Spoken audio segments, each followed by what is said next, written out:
Welcome to Penrose Learning, where we make understanding easy. You start by mixing the filling. Combine 400 g ground pork with 1/2 cup finely chopped cabbage and 2 sliced spring onions so flavors distribute evenly. Once done, add 2 tablespoons soy sauce, 1 tablespoon sesame oil, 1 tsp salt, and 1/2 tsp white pepper. Mix until tacky so the meat binds. Make sure to beat in 1 egg if you need extra adhesion. You need the filling cohesive, but not paste-like. This balance keeps dumplings juicy after cooking. You now portion and fold. Place 1 tablespoon of filling in the center of a wrapper, keeping the rim dry so it seals. Once placed, fold into a half moon, pinch the center, then pleat both sides to create a tight seal. This traps juices and prevents bursting. Make sure each dumpling sits on a floured surface to avoid sticking.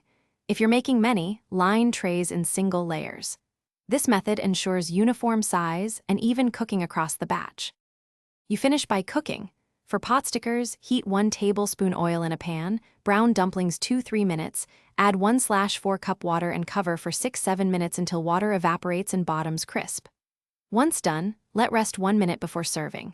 For steaming, steam 8-10 minutes. For boiling, simmer 6-7 minutes. If centers are undercooked, make sure heat was steady and cover a bit longer. If wrappers split, reduce sudden water splashes and seal more tightly next time. Thanks for watching. If this was helpful, leave a like and consider subscribing. See you next time.